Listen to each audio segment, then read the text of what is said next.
Okay, chapter 21. Here we go. We are picking up right after they have recorded their song at the studio. Okay, so quick reminder as well, right before they went to do, or a couple days before they went to do their recording, Nate had said to Lexi, you know, let's go on a real date. Because again, I don't think they have done that yet. I don't know. I don't think it says at any point what month we're actually in at this point. I am assuming April or May.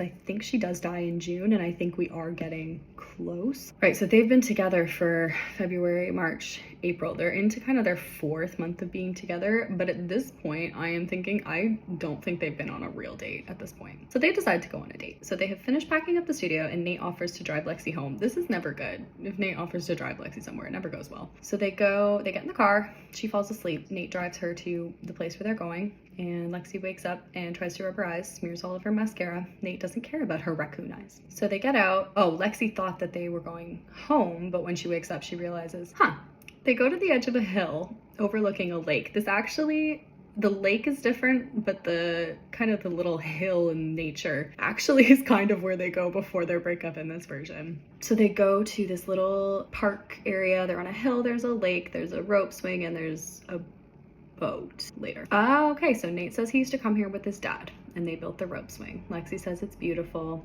and he says he's been wanting to bring her here for 2 ages, but it's been too cold. Too cold for what? And Nate says, let's go for a swim. Because that's something that is absolutely reasonable for Lexi to be able to do. She doesn't, because that I did at least understand is not feasible anymore. Oh, she says, Nate, the water's gonna be freezing. He takes his shirt off. Again, I'm thinking this is April, maybe May. I guess it really depends on the temperature. So she says the water's gonna be freezing. Nate says, no, it won't. It's not deep. And, okay. And then she says she doesn't want to reveal it, but she knows she won't be strong enough to swim. And he kind of says, what's wrong? She says, I can't. And he says, what, you thought I'd bring you somewhere you can't have any fun? You underestimate me. She realizes that it's extremely shallow, and she's basically wading up to her, like halfway through her legs, which she does do in this version. She does wade in the ocean. So they go kind of up to their waist, and he's holding on to her, and they're kissing. Again, this is very similar to the scene in this other one. It's just that they're all there, and she is actually terminal and about to die. Technically in this version she is as well, she doesn't know it yet. Okay, so Nate takes her around the corner. They find a boat. It's his, and it's a little dinghy, and he takes her out in the boat. But then she's getting tired, and so he brings her back to shore, and they get in the car and they're heading home, and she has a headache. So she asks if he has any Advil, and he says it's in the glove compartment, and she takes it out. She goes in the glove compartment, she takes out the Advil, she takes some painkillers, and then in the glove compartment she finds a little plastic bag of weed. He's spiraling, guys. He's not okay. He is spiraling. He is smoking pot again. So Lexi's very upset, and she says, what is this? And Nate grabs her arm and she goes, don't look at that, it's nothing.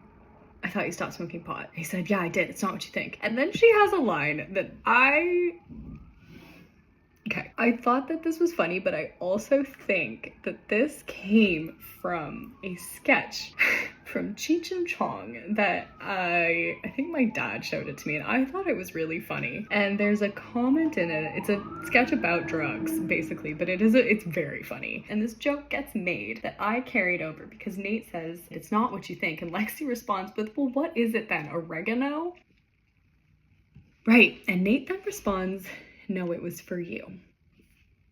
She says, well, then why is it hidden? And he says he bought it from his old dealer because I was writing it before, I think it was before weed was legalized that I was right.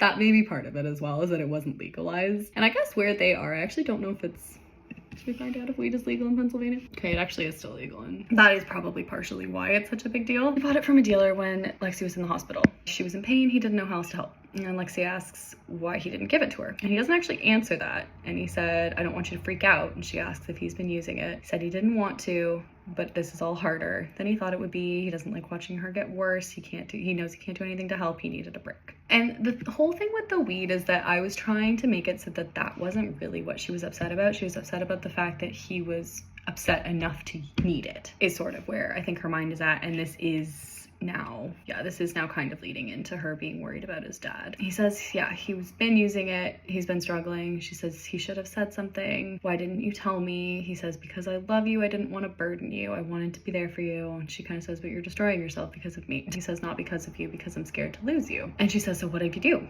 What if this kills me? And Nate says, don't think like that. Everybody's doing that. Every time she kind of says, I don't know if I'm going to make it, they're like, no, don't think that. Okay, but she does. Everybody needs to be more validating here. And Lexi says it's not out of the picture anymore, and it's not even unlikely. Oh, I'd really appreciate it if everyone would stop being so ignorant about that. And Nate says, Lexi, don't. She says, don't what? Don't face the truth? I mean, again, she's not wrong about this. So they get home, they go into Lexi's driveway. And again, this is now kind of what happened in their breakup this time. Obviously, it's for a very different reason. It's a very different point in the plot, and he is the one that breaks up with her. In this situation, she actually is about to break up with him. They get to her driveway. She asks, are you still in this? And he says, why would you say that? She says, it's not gonna get easier from here if you're not okay with it. And he says, I love you. I'm not going anywhere. She kind of says, it's not what I mean. Can you handle this? He says, of course I can. I'm allowed to have bad days. And this is now where she says, you know, your dad died, tore you apart.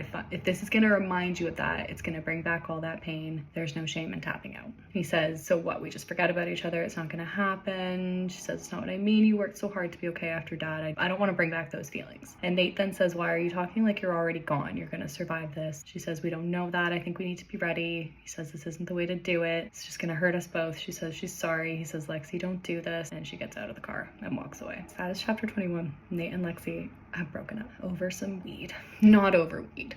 Obviously, there's a lot more to it, but I just have always found it hilarious that that is what triggered the breakup, is that Nate smoked a joint. In this later version, immediately after the breakup, she talks to mom and then she goes to see Sebastian. Now, we pick up right after. She's sitting at the bottom of her driveway and crying.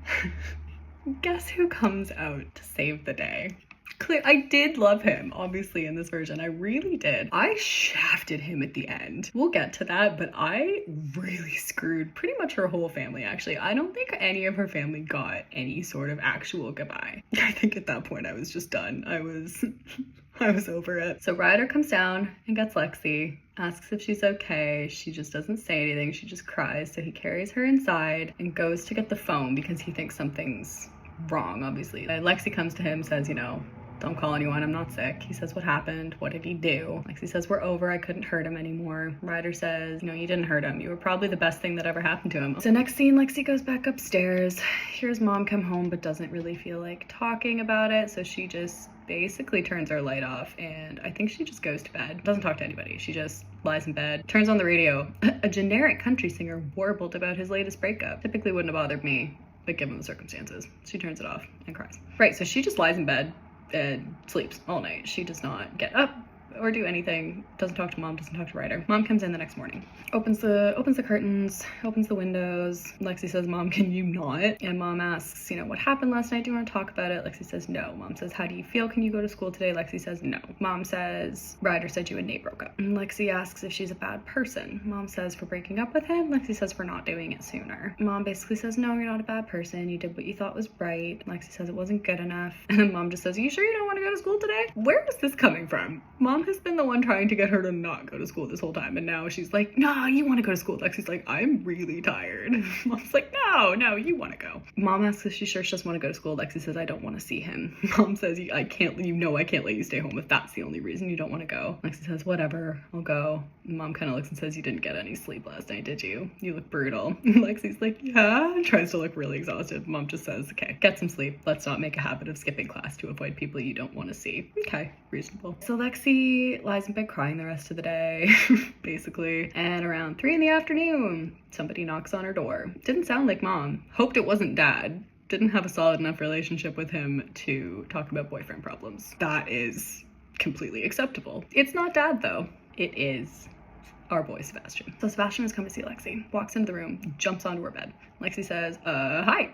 Sebastian says hi. Lexi asks if Nate is okay. And Sebastian says he's gonna be fine, and then says, are you? And she starts crying again. And so Sebastian hugs her. Lexi then asks, why don't you hate me? He's your best friend. Sebastian says, yeah, so are you. And besides, he doesn't hate you. Lexi says he should. Sebastian says, why? Because you were scared. Lexi says she was selfish. She should have broken up with him as soon as she relapsed. Sebastian says, now you're just talking crazy. Nate could not love you more if he tried. Because again, 4 months in, they just had their first date and broke up at the end of it, but so much love. These two. So Sebastian says, Nate loves you. Doesn't matter if you're sick, he wanted to be with you. Lexi says, but his dad, this has to be bringing back memories. Sebastian says, of course it is, but you know what else brings back memories? Going to the drive-in theater or eating a burger. Do you remember drive-in theaters? This is the line I actually really liked. Sebastian said Nate had a lot more days with his dad than just the day he died. Lexi then says, well, I'm not going to be the reason the bad stuff comes back. I can't do that to him. Oh, jeez. Sebastian then says, can I tell you a story? When I was a kid, we had this giant rock in our backyard. I always wanted to climb up and jump off to see what it would be like to fly. One day, my parents weren't home. I decided to try. I fell really hard, broke my wrist, had to wear a cast, got in a ton of trouble, but the 3 seconds that I was flying before the pain, it was worth it. Lexi immediately just says, that's so cliche.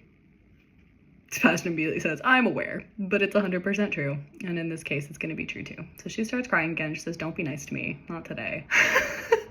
And Sebastian responds, you remember that girl that strutted into school on the first day and owned the place? Yeah. I do. He didn't meet her on the first day of school. She only started owning the place after second period when she had her character development. First day, she was so confident. She knew she was worth something. Where is she? Nice. That's a little aggressive given the circumstances. Hey, get it together. Where's the girl we used to love? And Lexi says, couldn't tell you, but I want her back.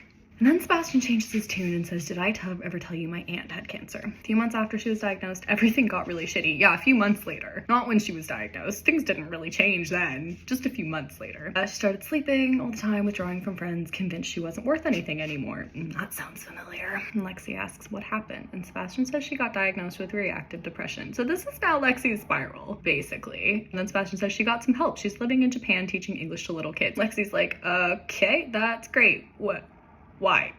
Why are you telling me this? Sebastian says, maybe that's what's happening to you. She wants him to be wrong. It's infuriating, but he's onto something.